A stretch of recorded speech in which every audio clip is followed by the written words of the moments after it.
Febriana Juwita sebagai penyiar. Dan di sini ada narasumber Ibu Yayu Sri Rahayu sebagai Wakil Ketua Bidang Penggalangan Dana dan Daya.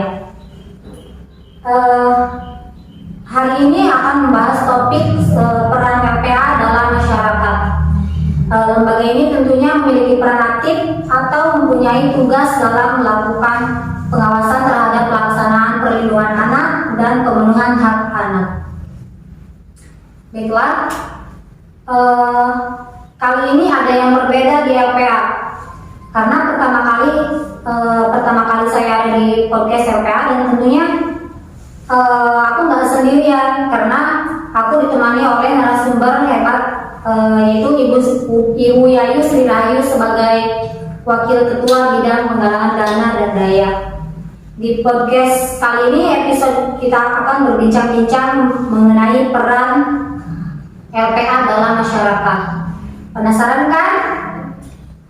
Yuk kita langsung aja mulai podcast kali ini. Mulai pertanyaan ya. Pertanyaan itu, sejauh mana peran LPA ini dalam melayani masyarakat? Sejauh mana ya Mbak ya? Iya. Ini khususnya LPA Provinsi ya, LPA Provinsi Banten ya. LPA Provinsi Banten ini adalah kepanjangan dari Komnas PA, yang dimana LPA ini sangat-sangat peduli dengan anak-anak ya, karena LPA Provinsi sendiri memiliki misi pertama, melindungi anak dari setiap orang dan atau lembaga yang melanggar hak anak, serta mengupayakan pemberdayaan keluarga dan masyarakat agar mampu mencegah terjadinya pelanggaran hak. Yang kedua, terwujudnya tatanan kehidupan yang mampu memajukan dan melindungi anak dan hak-haknya, serta mencegah pelanggaran terhadap anak sendiri. Yang ketiga, meningkatkan upaya perlindungan anak melalui peningkatan kesadaran. Dengan misi ini, maka LPA Provinsi Banten berupaya semaksimal mungkin untuk dapat melindungi anak, dan baik dari kekerasan fisik maupun kekerasan seksual, seperti itu Mbak. Menurut Ibu, berapa persen masyarakat percaya terhadap LPA?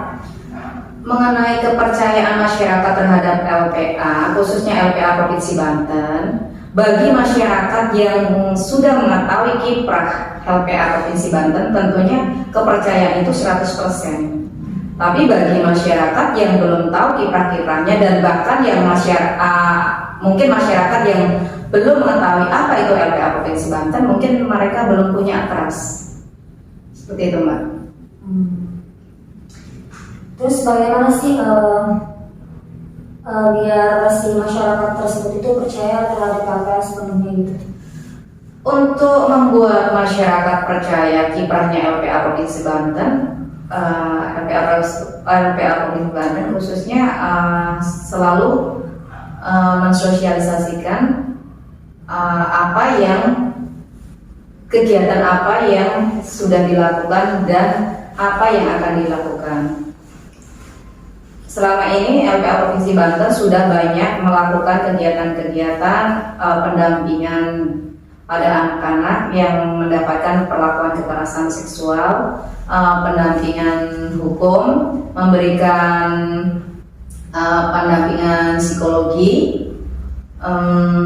dan upaya-upaya lainnya yang membuat anak itu tidak trauma, seperti itu Mbak. Terus pandangan Ibu tentang LPA ini bagaimana? Pandangan saya tentang LPA ya, khususnya LPA Provinsi Banten, karena saya berkutatnya di sementara ini di LPA Provinsi Banten ya. Sebenarnya saya bergabung di LPA Provinsi Banten itu dari tahun 2013-2014an ya. Di situ saya banyak merasakan kehadiran dari LPA ini buat masyarakat gitu. Sumbangsi LPA kepada masyarakat berupa pendampingan pada anak-anak yang memperoleh perlakuan kekerasan, baik kekerasan fisik, kekerasan seksual, itu tuh sangat-sangat penting. LPA Provinsi Banten juga melakukan pendampingan hukum ya kepada anak-anak yang bermasalah dengan hukum, karena prinsipnya baik anak korban maupun anak pelaku itu bagi LPA Provinsi Banten dan LPA-LPA yang lainnya juga itu harus sama-sama dilindungi seperti itu, baik korban maupun si pelaku. Jadi sama-sama kita lindungi karena mereka masih anak-anak seperti itu. Bagaimana advokasi yang dilakukan LPA terkait melindungi anak? Selama ini LPA Provinsi Banten dalam advokasi itu berusaha semaksimal mungkin. Pendampingan dilakukan mulai ketika ada ketika ada pengaduan. Setelah ada pengaduan kita tidak lanjuti, kita istilahnya kumpulin data ya, ngumpulin data pendekatan terhadap keluarga, baik keluarga korban maupun keluarga pelaku, dengan catatan bahwa pelaku ini masih di bawah 18 tahun, karena yang dimaksud anak dalam hal ini adalah usia di bawah 18 tahun dan atau yang masih dalam kandungan. Jadi ketika kita mengadvokasi, advokasi yang dilakukan oleh LPA Provinsi Banten ini adalah advokasinya dilakukan secara seoptimal mungkin, semampu LPA Provinsi Banten sampai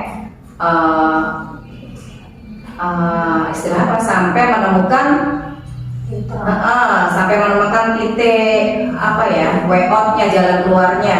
Misalnya untuk si korban ini misalnya harus didampingi secara psikologis, terus untuk yang si pelaku ini harus direhabilitasi dan sebagainya. Itu LPA Provinsi berusaha mendampingi itu sampai kasus itu selesai seperti itu. Terus sudah berapa banyak yang LPA Provinsi ini, Provinsi Banten ini kan kalau misalkan ada pelaporan kan datang ke sini ya Bu? Iya betul. Terus sudah berapa banyak tuh yang sudah dibantu oleh LPA Provinsi Banten ini? Kalau untuk data pastinya sih saat ini saya nggak pegang ya Mbak ya. Tapi sejauh ini sih pengetahuan saya sudah banyak ya. Selama itu ada pengaduan, sebisa mungkin LPA Provinsi Banten tetap akan memberikan pendampingan terhadap kasus tersebut seperti itu.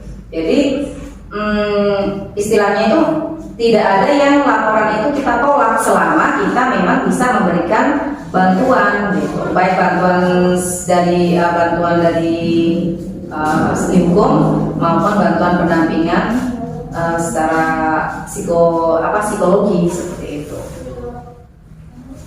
Berarti apa lagi ya? Dari LPA ini kalaupun ada masalah apapun tetap diterima gitu ya Bu, kalau misalkan mencakup ke si anak-anak tersebut. Ya begitu Mbak. Selama itu permasalahan itu istilahnya permasalahan itu menimpa yang namanya anak-anak, sebisa mungkin kita usahakan kita dampingi kasus tersebut gitu.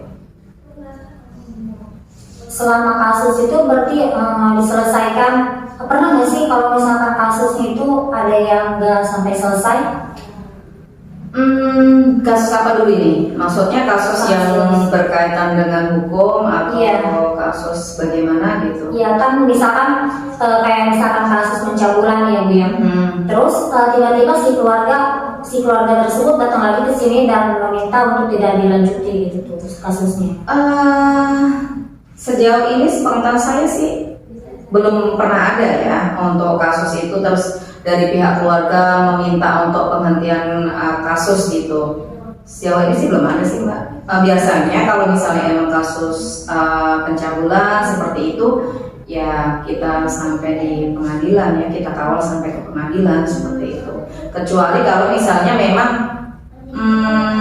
dari pihak keluarga sendiri apa ya, meminta untuk diselesaikan secara kekeluargaan gitu. Tapi sejauh ini sih kayaknya belum pernah ada ya gitu. Sepengetahuan saya sih belum pernah ada gitu loh. Tapi nggak tahu kalau misalnya di luar sana gitu ya. Tapi selama kasus tersebut dilaporkan ke LPA, terus pihak keluarga meminta dihentikan, kayaknya belum pernah ada deh. Berarti tetap ditindaklanjuti gitu? Iya betul, kita tindak lanjutin terus, kita kawal sampai ke pengadilan, sampai si pelaku mendapatkan vonis yang setimpal. Tetapi dengan catatan itu adalah pelakunya sudah dewasa, seperti itu. Pernah nggak LPA ini menerima kasus yang sama-sama di bawah umur gitu? Banyak. Banyak. Dan terakhir kita kemarin mendapat informasi ada laporan di daerah, kebetulan di daerah dekat sana juga, itu juga seperti itu. Baik korban sama pelaku masih sama-sama anak di bawah umur dan usianya masih di bawah 12 tahun. Terus gimana itu Bu? Apakah si pelaku itu ditindaklanjuti apa gimana? Karena ini usianya 12 tahun ya Mbak, kan ada undang-undang yang mengatur untuk anak usia 12 tahun itu bahwa itu tidak ada hukum, sepertinya nggak ada hukum pidananya ya, melainkan itu dikembalikan lagi kepada keluarga dan atau direhabilitasi. Jadi kemungkinan kasus ini anak tersebut dikembalikan ke keluarganya. Tapi kalau misalnya si pihak keluarga mungkin bapaknya atau ibunya minta untuk anaknya direhabilitasi, kita LPA juga bisa membantu seperti itu. Tetapi kan biasanya orang tua si korban itu kan biasanya nggak terima ya Bu ya, anaknya dilecehkan kayak gitu. Biasanya kan pengen ditindaklanjuti secara hukum biasanya, itu gimana? Nah, itulah peran LPA Provinsi Banten ketika mendapatkan kasus seperti ini, baik pelaku sama korban sama-sama anak di bawah umur. Nah, kita akan menjelaskan kepada keluarga korban bahwa ada undang-undangnya yang mengatur bahwa anak di bawah 12 tahun tidak bisa dipidanakan, melainkan dikembalikan ke orang tua atau dilakukan rehabilitasi seperti itu. Ya, memang sih bagi keluarga korban itu agak berat mungkin ya, seolah-olah kok nggak adil gitu. Kenapa kok seperti ini, seolah-olah hukumannya itu kok enak seperti itu kan. Tapi ya itu namanya sudah ada aturannya, sudah ada undang-undangnya gitu ya. Mau nggak mau kita harus ikutin. Cuma dalam memberitahukan kepada keluarga si korban ya kita harus pelan-pelan seperti itu, supaya si keluarga korban itu bisa menerima dengan ikhlas dan legowo seperti itu Mbak. Tapi lebih banyak kasus anak di bawah umur atau memang kan si pelakunya di bawah umur nih ya? Terus apakah lebih banyak si pelaku di bawah umur atau yang dewasa? 50-50 kayaknya Mbak ya. Untuk pelaku dewasa juga banyak, untuk pelaku di bawah umur juga banyak gitu. Kayaknya 50-50 deh. Sama aja berarti. Iya. Kebanyakan pelakunya kalau orang dewasa juga orang-orang terdekat sendiri ya, entah itu maaf ini guru ngajinya kayak gitu, atau tetangganya, seperti itu sih. Gimana sih cara menghindari itu semua? Untuk menghindari supaya anak tidak mendapatkan kekerasan seksual atau tidak mendapatkan pelecehan seksual, itu yang pertama harus dilakukan oleh orang tua adalah satu, pantauan orang tua ke anak. Jangan sampai orang tua lengah. Jadi harus terus dipantau. Anak ini main kemana, ada di mana, seperti itu harus dipantau. Karena kan namanya anak kecil pasti pengennya main kan ya, kalau di dalam rumah terus jenuh kan, bete kan, pasti main ke sana kemari, ke sana kemari. Nah, kalau bisa sebagai orang tua itu jangan lengah, tetap anak dipantau, mainnya sama siapa, mainnya kemana, seperti itu. Yang kedua, bekalin anak pengertian mana-mana saja yang boleh dan tidak boleh dipegang oleh orang lain, meskipun itu bapak kandung. Nah, mana-mana saja yang boleh dipegang. Yang boleh dipegang adalah kepala, tangan, dan kaki. Hanya itu. Yang memakai baju dalam itu tidak boleh dipegang oleh orang lain. Nah, siapa yang boleh memegang yang pakai baju dalam? Hanya diri sendiri. Seperti itu. Itu harus benar-benar dikasih pengertian ke anak seperti itu. Ketika anak mau main, kasih tahu. Nah, kalau ada yang mau memegang apapun kecuali kepala, tangan, kaki, jangan boleh. Seperti itu. Kalau misalnya ada yang nekat memegang, kamu teriak. Teriak kenceng-kenceng supaya ada orang yang mendengar. Seperti itu. Tetap ya Bu ya, peran orang tua itu yang benar-benar penting. Nah, sangat-sangat penting, sangat-sangat penting. Gak bisa kita apalagi zaman sekarang ya, istilahnya semua itu serba apa ya, ibaratnya ada di genggaman gitu loh. Dengan gadget, anak-anak bisa melihat hal-hal yang seharusnya belum jadi tontonan anak-anak. Nah, dia melihat itu dengan bebasnya. Karena apa? Pantauan orang tua yang kurang kontrol, seperti itu. Boleh, gimana ya? Sebenarnya gadget ini juga simalakama ya.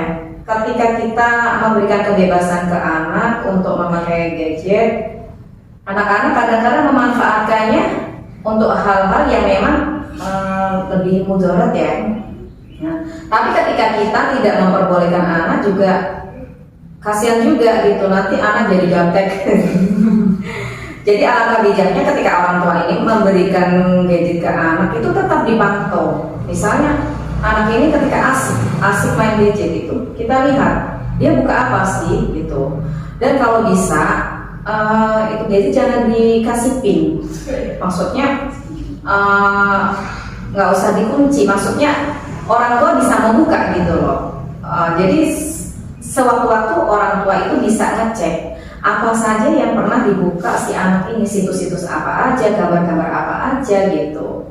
Jangan sampai orang tua membiarkan aja setelah anak pakai gadgetnya, dia melihat apa-apa, orang tua nggak pantau dan cuek aja gitu. Kembali lagi ke pertanyaan awal Ibu ya. Pernah nggak Ibu mendengar salah satu warga atau masyarakat di luar sana memandang KWLPA ini nggak ada bukti gitu tuh buat menyelesaikan semua masalah yang lapor ke sini? Pernah nggak? Sejauh ini saya belum pernah mendengarkan, Mbak. Selama saya mendampingin anak-anak yang bermasalah seperti itu, mereka merasa banget terbantu gitu. Mereka berterima kasih banget. Mereka gimana sih, merasa ya gitu, merasa terbantu gitu. Mungkin bagi masyarakat yang belum mengerti kiprahnya LPA, mungkin ada selentingan omongan apa sih LPA, nah mungkin seperti itu, karena mereka barangkali belum mengerti LPA itu apa, sepak terjangnya seperti apa, perannya dalam masyarakat itu seperti apa. Mereka belum mengerti sama sekali. Jadi mereka LPA itu apa sih ya, mungkin seperti itu. Tapi bagi masyarakat yang pernah terbantu oleh LPA pasti tahu kinerjanya LPA itu seperti apa. Tetapi sudah banyak kan Bu yang datang ke LPA ini, dari mana saja yang ini? Sudah Mbak. Dari kalau darinya sih, karena kita wilayahnya itu seprovinsi Banten ya. Kalau darinya itu ya hampir rata-rata dari mas-mas kabupaten itu pernah ada ya. Dari Kabupaten Serang, Kabupaten Lebak, Kabupaten Pandeglang, Kabupaten Kota Madia Cilegon, Kota Serang, tuh hampir semua ada sih. Dan sekarang gini Mbak, LPA Provinsi Banten kan untuk ke tingkat kabupaten kota kan sudah punya ini ya, ibaratnya sudah punya kaki tangannya juga gitu, yaitu LPA LPA kota dan LPA kabupaten. Jadi penanganannya ketika terjadi kasus di kabupaten, misalnya Kabupaten Serang, jadi penanganannya oleh LPA Kabupaten Serang seperti itu. LPA Provinsi cenderung lebih ke supervisinya aja.